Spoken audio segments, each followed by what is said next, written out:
ನಿನ್ನೆ ವಿನೋಬ ನಗರಕ್ಕೆ ಆಗಮಿಸಿದ ಸಂವಿಧಾನ ಜಾಗೃತಿ ಜಾಥಾ ರಥವನ್ನ ಚಿಕ್ಕಜಂತಕಲ್ನ ಗ್ರಾಮ ಪಂಚಾಯಿತಿ ವತಿಯಿಂದ ಅದ್ದೂರಿಯಾಗಿ ಸ್ವಾಗತ ಮಾಡಿದ್ರು. ವಿನೋಬ ನಗರದಿಂದ ಚಿಕ್ಕಜಂತಕಲ್ವರೆಗೂ ರಥವನ್ನ ವಿಜೃಂಭಣೆಯಿಂದ ಕರೆದೊಯ್ದಿದ್ದಾರೆ. ಇನ್ನು ಜಾಥಾದಲ್ಲಿ ಶಾಲಾ ಮಕ್ಕಳಿಂದ ಕೋಲಾಟ, ನೃತ್ಯ, ಡೊಳ್ಳು ವಾದ್ಯಗಳೊಂದಿಗೆ ಅದ್ದೂರಿಯಾಗಿ ಬಾಬಾ ಸಾಹೇಬ್ರು ಮೂರ್ತಿಗೆ ಕ್ರೇನ್ ಮುಖೇನ ಬೃಹತ್ ಹೂವಿನ ಹಾರ ಹಾಕಿ ಮೆರವಣಿಗೆ ಮಾಡಲಾಗಿದೆ. ಈ ಸಂದರ್ಭದಲ್ಲಿ ಶಾಲಾ ಮಕ್ಕಳು, ಗ್ರಾಮಸ್ಥರು ಹಾಗೂ ದಲಿತ ಮುಖಂಡರು ಮತ್ತು ಯುವಕರು ಸೇರಿ ಆಚರಿಸಿ ಕಾರ್ಯಕ್ರಮವನ್ನು ಯಶಸ್ವಿ ಮಾಡಿದ್ರು. ಗ್ರಾಮ ಪಂಚಾಯಿತಿ ಅಧ್ಯಕ್ಷೆ, ಉಪಾಧ್ಯಕ್ಷ, ಪಿಡಿಒ ಹಾಗೂ ಸರ್ವ ಸದಸ್ಯರ ನೇತೃತ್ವದಲ್ಲಿ ನಡೆದ ಸಂವಿಧಾನ ಜಾಗೃತಿ ಜಾಥಾವನ್ನ ಚಿಕ್ಕಜಂತಕಲ್ ಸರ್ಕಾರಿ ಶಾಲಾ ಆವರಣದಲ್ಲಿ ಸಂವಿಧಾನ ಪೀಠಿಕೆ ಓದೋದ್ರ ಮುಖೇನ ಕಾರ್ಯಕ್ರಮವನ್ನು ಅಂತ್ಯಗೊಳಿಸಿ ಮಾತನಾಡಿದ ಗ್ರಾಮ ಪಂಚಾಯಿತಿ ಅಧ್ಯಕ್ಷೆ ನೇತ್ರಾವತಿ ಬಿ. ವೆಂಕೋಪ ಅವರು ಮಾತನಾಡಿ, ಸಂವಿಧಾನ ಜಾಗೃತಿ ಜಾಥಾದಲ್ಲಿ ವಿದ್ಯಾರ್ಥಿಗಳು, ಸಾರ್ವಜನಿಕರು ಹಾಗೂ ಸಂಘ ಸಂಸ್ಥೆಗಳು ಭಾಗಿಯಾಗಿ ಕಾರ್ಯಕ್ರಮವನ್ನು ಯಶಸ್ವಿಗೊಳಿಸಿದ್ದು ಸಂತಸ ತಂದಿದೆ ಎಂದರು. ಚಿಕ್ಕಜಂತಕಲ್ ಪಂಚಾಯತಿ ವ್ಯಾಪ್ತಿಯಲ್ಲಿ ಬರುವ ಸುತ್ತಮುತ್ತ ಹಳ್ಳಿಯವರಿಂದ ಎಲ್ಲ ನಮ್ಮ ಪಂಚಾಯತಿ ಒಳಗೆ ಸಿಬ್ಬಂದಿ ಆಗಿರ್ಬೋದು, ಒಂದು ಎಲ್ಲ ಮೆಂಬರ್ಸ್ ಆಗಿರ್ಬೋದು, ನಮ್ಮ ಶಾಲೆಯ ಮಾಸ್ಟರ್ ಆಗಿರ್ಬೋದು, ಟೀಚರ್ಸ್ ಎಲ್ಲರೂ ನಮಗೆ ಸಪೋರ್ಟಿಂಗ್ ಮಾಡಿ, ನಮ್ಮ ಪಂಚಾಯತಿ ಅಭಿವೃದ್ಧಿ ಅಧಿಕಾರಿಗಳು ಎಲ್ಲ PDO, ಸೆಕ್ರೆಟ್ರಿ ಎಲ್ಲ ಬೆಳಗ್ಗೆಯಿಂದ ನಮ್ಮ ಜೊತೆ ಕೈಗೂಡಿಸಿ ಇದೊಂದು ಕಾರ್ಯಕ್ರಮ ಯಶಸ್ವಿಗೊಳಿಸಲು ಸಾಧ್ಯ ಮಾಡಿಕೊಟ್ಟಿದ್ದಕ್ಕೆ ಅವರಿಗೆಲ್ಲರಿಗೂ ನಾನು ತುಂಬ ಹೃದಯದ ಧನ್ಯವಾದ. ನಮ್ಮ ಟಿ ನಾಯಕ್ ಸರಿಗೆ ಇನ್ನೊಂದು ಸಲ ನಾನು ಧನ್ಯವಾದನ ಅರ್ಪಿಸ್ತೇನೆ. ಎಲ್ಲರಿಗೂ ನಮಸ್ತೆ. ಗ್ರಾಮ ಪಂಚಾಯಿತಿಯಲ್ಲಿ ಇವತ್ತು ನಮ್ಮ ಸಂವಿಧಾನ ಜಾಥಾ ಆ ಸಮಿತಿಯನ್ನು ನಾವು ರಚನೆ ಮಾಡಿ ಜಾತ್ರೆಯನ್ನು ಅದ್ಧೂರಿಯಾಗಿ ನಮ್ಮ ಗ್ರಾಮದಲ್ಲಿ ಆಚರಣೆ ಮಾಡಿದ್ದೀವಿ. ಸಂವಿಧಾನ ನಮ್ಮ ಬೈಬಲ್ ಆಗಬೇಕು. ನಮ್ಮ ಜಾತ್ಯತೀತ ರಾಷ್ಟ್ರ, ಬಡತನ ನಿರ್ಮೂಲನೆ, ಸಾರ್ವತ್ರಿಕವಾದಂಥ ಬದುಕನ್ನು ರೂಪಿಸುವಲ್ಲಿ ಸಂವಿಧಾನ ಅತ್ಯಂತ ಮಹತ್ವಪೂರ್ಣವಾದಂಥ ಒಂದು ಅಂಶ. ಹಾಗಾಗಿ ಸಂವಿಧಾನದ ಜಾತ್ರೆಯನ್ನು ನಾವು ಯಶಸ್ವಿಯಾಗಿ ಇಡೀ ನಮ್ಮ ಗ್ರಾಮದವರು, ನಾನು ಅವನು ಇವನು ಅನ್ನದೆ ಪ್ರತಿಯೊಬ್ಬರೂ ಕೂಡ ಹರ್ಷಚಿತ್ತರಾಗಿ ಸಂವಿಧಾನದ ಜಾತ್ರೆಯನ್ನು ಯಶಸ್ವಿಯಾಗಿ ಮುಗಿಸಿದ್ದೇವೆ. ಇವತ್ತು ನಮ್ಮ ಇಡೀ ಗ್ರಾಮ ಭಾಳ ಖುಷಿಯಿಂದ, ಒಂದು ಸಣ್ಣ ಸಮಸ್ಯೆ ಕೂಡ ಆಗದ ಹಾಗೆ ಎಲ್ಲರೂ ಕೂಡ ತಮ್ಮ ತನುಮನ ಧನದ ಸಹಾಯದೊಂದಿಗೆ ಇವತ್ತು ಗ್ರಾಮ ಪಂಚಾಯಿತಿಯನ್ನು ಅಧ್ಯಕ್ಷರ ನೇತೃತ್ವದಲ್ಲಿ ನಾವು ಇಡೀ ಗ್ರಾಮದವರು ಒಂದಾಗಿ ಈ ಸಂವಿಧಾನದ ಜಾತ್ರೆಯನ್ನು ಯಶಸ್ವಿಯಾಗಿ ಪೂರೈಸಿ ನಾವು ಬೀಳ್ಕೊಟ್ಟಿದ್ದೇವೆ. ಸಂವಿಧಾನದ ಅಡಿಯಲ್ಲಿ ನಾವು ಕೆಲಸ ಮಾಡಬೇಕಾಗಿದೆ. ಸಂವಿಧಾನವನ್ನು ಎತ್ತಿ ಹಿಡಿಬೇಕಾಗಿದೆ. ಸರ್ವ ಜನಾಂಗದ ಶಾಂತಿಯ ತೋಟ, ರಸಿಕರು ಕಣ್ಗಳ ಸೆಳೆಯುವ ನೋಟ ಅನ್ನುವಂತೆ ಸರ್ವ ಜನಾಂಗದ ಶಾಂತಿಯ ತೋಟ ನಮ್ಮ ಸಂವಿಧಾನದ ಇದರಲ್ಲಿದೆ, ಬುನಾದಿಯಾಗಿದೆ. ಹಾಗಾಗಿ ನಾವೆಲ್ಲರೂ ಕೂಡ ಯಶಸ್ವಿಯನ್ನು ಮಾಡಿದ್ದಕ್ಕೆ ಹರ್ಷ ವ್ಯಕ್ತಪಡಿಸ್ತಾ, ಪ್ರತಿಯೊಬ್ಬರಿಗೂ ನಮ್ಮ ಗ್ರಾಮ ಪಂಚಾಯಿತಿಯಲ್ಲಿ ಇವತ್ತಿನ ಈ ಕಾರ್ಯದಲ್ಲಿ ಭಾಗವಹಿಸಿ ಯಶಸ್ವಿಗೊಳಿಸಿದ ಪ್ರತಿಯೊಬ್ಬರಿಗೂ ಕೂಡ ನಮ್ಮ ಅಧ್ಯಕ್ಷರ ಪರವಾಗಿ ನಾನು ತುಂಬ ಹೃದಯದ ಧನ್ಯವಾದಗಳನ್ನು ಅರ್ಪಿಸ್ತೇನೆ. ನಮಸ್ತೆ ಸರ್. ತಮ್ಮ ಹೆಸರು? ನನ್ನ ಹೆಸರು RT ನಾಯಕ್, ಸರ್ಕಾರಿ ಪ್ರೌಢಶಾಲೆ ಮುಖ್ಯೋಪಾಧ್ಯಾಯರು. ನಮ್ಮ ಈ ಇಡೀ ತಂಡವನ್ನು ಕಟ್ಕೊಂಡು ನಮ್ಮ ವಿದ್ಯಾರ್ಥಿಗಳು ಇಲ್ಲಿವರೆಗೂ ಕೂಡ ಅವರ ಏನು ಹಲವಾರು ಡ್ಯಾನ್ಸ್ಗಳನ್ನು ಮಾಡಿದರು, ಹಲವಾರು ಚಟುವಟಿಕೆಗಳನ್ನು ಮಾಡಿದ್ರು, ದೇಶಭಕ್ತಿ ಗೀತೆಗಳನ್ನು ಹಾಡಿದರು. ಅದ್ಧೂರಿಯಾದಂಥ ಮೆರವಣಿಗೆಯಲ್ಲಿ ಭಾಗವಹಿಸಿ ಇಡೀ ನಮ್ಮ ಪ್ರೈಮರಿ ಮತ್ತು ಪ್ರೌಢಶಾಲೆ ವಿದ್ಯಾರ್ಥಿಗಳು, ವಿನೋಬ ನಗರದ ವಿದ್ಯಾರ್ಥಿಗಳು, ನಾಗರಹಳ್ಳಿಯ ವಿದ್ಯಾರ್ಥಿಗಳು, ಜನರೇ ಎಲ್ಲರೂ ಸೇರಿಕೊಂಡು ಭಾಳ ಅದ್ಧೂರಿಯಾಗಿ ಈ ಜಾತ್ರೆಯನ್ನು ಯಶಸ್ವಿಗೊಳಿಸಿದ್ದೇವೆ. ತಮಗೆಲ್ಲರೂ ಮತ್ತೊಮ್ಮೆ ಧನ್ಯವಾದಗಳನ್ನು ಅರ್ಪಿಸ್ತೇನೆ. ಚಿಕ್ಕಜಂತಕಲ್ ಗ್ರಾಮ ಪಂಚಾಯತ್ ವತಿಯಿಂದ ಸಂವಿಧಾನ ಜಾಗೃತಿ ಜಾಥಾ ಕಾರ್ಯಕ್ರಮಕ್ಕೆ ನಮ್ಮ ಚಿಕ್ಕಜಂತಕಲ್ ಗ್ರಾಮ ಪಂಚಾಯತಿ ಪ್ರೌಢಶಾಲೆಯ ಮುಖ್ಯೋಪಾಧ್ಯಾಯರಂಥ RT ನಾಯಕ್ ಸರ್ ಅವರು ಮತ್ತು ನೇತೃತ್ವದಂಥ ಅಧ್ಯಕ್ಷರು ಹಾಗೂ ಸಾರ್ವಜನಿಕರು ಮತ್ತು ಸರ್ವ ಸದಸ್ಯರು ಕೂಡ ಎಲ್ಲರೂ ಈ ಕಾರ್ಯಕ್ರಮದಲ್ಲಿ ಪಾಲ್ಗೊಂಡು ಯಶಸ್ವಿಯಾಗಿ ಈ ಕಾರ್ಯಕ್ರಮವನ್ನು ನಾವು ನಡೆಸಿಕೊಟ್ಟಿದ್ದೇವೆ. ಅದೇ ರೀತಿಯಾಗಿ ನಮ್ಮ ಶಾಲೆಯ ಮುದ್ದು ಮಕ್ಕಳು ಮತ್ತು SDMC ಅಧ್ಯಕ್ಷರು, ಸದಸ್ಯರು, ಸಾರ್ವಜನಿಕರು ಹಾಗೂ ಎಲ್ಲ ಊರಿನ ಗಣ್ಯ ವ್ಯಕ್ತಿಗಳು ಕೂಡ ಈ ಕಾರ್ಯಕ್ರಮದಲ್ಲಿ ಭಾಗವಹಿಸಿ ಈ ಸಂವಿಧಾನದ ಬಗ್ಗೆ ಈಗ ಜನಗಳಲ್ಲಿ ಜಾಗೃತಿ ಮೂಡಿಸ್ತಕ್ಕಂಥ ಕೆಲಸಕ್ಕಾಗಿ ಇದೊಂದು ಕಾರ್ಯಕ್ರಮ ಹಮ್ಮಿಕೊಳ್ಳಲಾಗಿತ್ತು. ಇದು ಸರ್ಕಾರಿ ಮಟ್ಟದ ಕಾರ್ಯಕ್ರಮ ಆದ್ದರಿಂದ ನಾವೆಲ್ಲರೂ ಕೂಡ ವಿಜೃಂಭಣೆಯಿಂದ ಈ ಕಾರ್ಯಕ್ರಮವನ್ನು ಆಚರಿಸಿ ಒಂದು ಕಾರ್ಯಕ್ರಮವನ್ನು ಯಶಸ್ವಿಗೊಳಿಸಿದ್ದೇವೆ ಅಂತ ಹೇಳಿ ಧನ್ಯವಾದಗಳು. ಇನ್ನು ಕಾರ್ಯಕ್ರಮದಲ್ಲಿ PDO ಮಲ್ಲಿಕಾರ್ಜುನ್ ಕಡಿವಾಳ್, ಅಧ್ಯಕ್ಷೆ ನೇತ್ರಾವತಿ ಬಿ. ವೆಂಕೋಬ, STMC ಅಧ್ಯಕ್ಷೆ ಹನುಮಮ್ಮ, ಸದಸ್ಯರು ಕೃಷ್ಣಸ್ವಾಮಿ, ಶಿವಪ್ಪ, ಗ್ರಂಥಪಾಲಕ ಲಕ್ಷ್ಮಣ, ಪ್ರಾಥಮಿಕ ಶಾಲಾ ಮುಖ್ಯ ಶಿಕ್ಷಕ ಗಂಜಾಳ್ ಬಸವರಾಜ್, ಪ್ರೌಢಶಾಲಾ ಮುಖ್ಯ ಶಿಕ್ಷಕ R. ನಾಯಕ್, ಮಾಜಿ ಜಿಲ್ಲಾ ಪಂಚಾಯಿತಿ ಸದಸ್ಯ ಪರಶುರಾಮಪ್ಪ, ತಾಲೂಕು ಪಂಚಾಯಿತಿ ಸದಸ್ಯ ಲಕ್ಷ್ಮಮ್ಮ, DSS ಜೈ ಭೀಮ್ ಕರ್ನಾಟಕ ಸೇನೆ ದಲಿತ ಪರ ಸಂಘಟನೆಗಳು ಪಾಲ್ಗೊಂಡಿದ್ರು. ರಘುವೀರ್ ಸಿದ್ದಿ, TV ಗಂಗಾವತಿ.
ಕೊಪ್ಪಳ ಲೋಕಸಭೆ ಬಿಜೆಪಿ ಕಡೆ ತಿರುಗುತ್ತಾ ಜನಾರ್ದನ್ ರೆಡ್ಡಿ ಗಾಲಿ. ಮತ್ತೆ ಬಿಜೆಪಿ ಕಡೆ ಮುಖ ಮಾಡಿದ ಗಾಲಿ ಜನಾರ್ದನ್ ರೆಡ್ಡಿ. ಬೆಂಬಲವೋ ಇಲ್ಲ ಬಿಜೆಪಿ ಸೇರ್ಪಡೆಯೋ? ಜನಾರ್ದನ್ ರೆಡ್ಡಿ ಬಿಜೆಪಿ ಎಂಪಿ ಅಭ್ಯರ್ಥಿಯಾಗೋದು ಪಕ್ಕಾನ? ಹಾಲಿ ಸಂಸದ ಸಂಗಣ್ಣ ಕರಡಿಗೆ ಸಿಗಲ್ವಾ ಈ ಸಲದ ಎಂಪಿ ಟಿಕೆಟ್?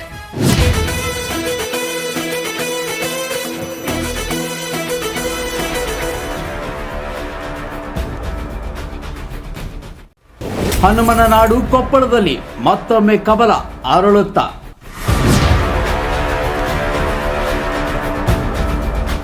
ಯಾರಿಗೆ ಸಿಗುತ್ತೆ ಬಿಜೆಪಿ ಲೋಕಸಭೆ ಟಿಕೆಟ್? ನಿರೀಕ್ಷಿಸಿ ಲೋಕಸಭೆ ಅಖಾಡ 2024.